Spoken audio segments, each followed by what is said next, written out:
അമ്പലത്രയിൽ നാടിന്റെ കാവലാളായും അഭിമാനമായും മാറിയവർക്ക് വ്യാപാരികളുടെ അനുമോദനം.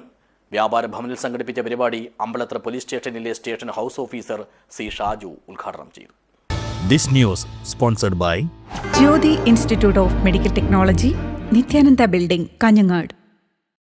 കേരള വ്യാപാരി വ്യവസായി ഏകോപന സമിതി അമ്പലത്ര യൂണിറ്റിന്റെ നേതൃത്വത്തിലാണ് നാടിന് കാവലാളായും കരുതലായും നിലകൊള്ളുന്നവർക്കും അഭിമാനമായി മാറിയവർക്കും പ്രത്യേക അനുമോദനം നൽകിയത്. വ്യാപാര ഭവനിൽ വെച്ച് നടത്തിയ പരിപാടി അമ്പലത്ര പോലീസ് സ്റ്റേഷനിലെ station house officer C Shaju ഉദ്ഘാടനം ചെയ്തു. പോലീസും പൊതുജനങ്ങളും പരസ്പര പൂരകങ്ങളായി പ്രവർത്തിച്ചാൽ നാട്ടിൽ നടക്കുന്ന എല്ലാ തിന്മകളെയും ഇല്ലാതാക്കാൻ സാധിക്കുമെന്ന് SHO പറഞ്ഞു. നമ്മുടെ ജനമന്ത്രി പോലീസ് ഓഫീസർ ശ്രീ പ്രമോദിൻ്റെ അതുപോലെ തന്നെ കഴിഞ്ഞ ദിവസം അതായത് 7-ാം തീയതി പുലർച്ചെ 3:30 മണിക്ക് ഹ്യൂമാർട്ട് സൂപ്പർ മാർക്കറ്റ് കള്ളം നടത്താനെത്തിയ 3 കള്ളന്മാർ ഒരാളെ സ്വന്തം ജീവൻ പറയുമ്പോഴത്തെ തന്നെ പിടിക്കാൻ സഹായിച്ച നമ്മുടെ 3 ചുണക്കുട്ടികൾ എന്ന് തന്നെ പറയാം.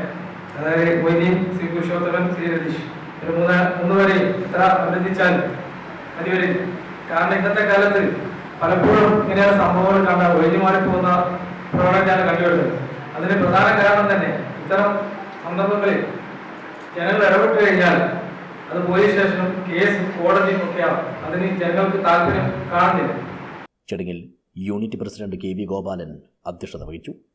അമ്പലത്ര ടൗണിന്റെ സുരക്ഷയ്ക്കും ശുചിത്വത്തിനുമായി മാതൃകാപരമായ സേവനം കാഴ്ചവെക്കുകയും അമ്പലത്ര ടൗണിൽ കവർച്ച നടത്തിയ പ്രതികളിൽ ഒരാളെ പിടികൂടുകയും 2 പേരെ പിടികൂടാൻ പോലീസിനെ സഹായിക്കുകയും ചെയ്ത മൊയ്തീൻ അമ്പലത്ര, പുരുഷോത്തമൻ ആനക്കല്ല്, രതീഷ് കാനത്തിൽ എന്നിവരെയും അമ്പലത്ര ടൗണിൽ വർഷങ്ങളായി ശുചീകരണ പ്രവർത്തനം നടത്തിവരികയും തണൽ മരങ്ങൾ സംരക്ഷിച്ചു വരികയും ചെയ്യുന്ന AM ജോർജ്, കാസർഗോഡ് ജില്ലയിലെ മികച്ച ജനമൈത്രി പോലീസ് ഓഫീസറായി തിരഞ്ഞെടുക്കപ്പെട്ട TV പ്രമോദ്, കഴിഞ്ഞ അധ്യയന വർഷത്തെ SSLC പരീക്ഷാ വിജയി KV അനയ എന്നിവരെയുമാണ് സ്നേഹോപഹാരം നൽകി അനുമോദിച്ചത്. Ambalathara police station writer Mohanan, അനുമോദനം ഏറ്റുവാങ്ങിയ Janamaithri police officer TV Pramod, Purushothaman Anakkallu, AM George എന്നിവർ സംസാരിച്ചു. പരിപാടിയിൽ unit general secretary B Jayarajan സ്വാഗതവും വനിതാ wing unit president Sarija Babu നന്ദിയും പറഞ്ഞു. News bureau, Periya.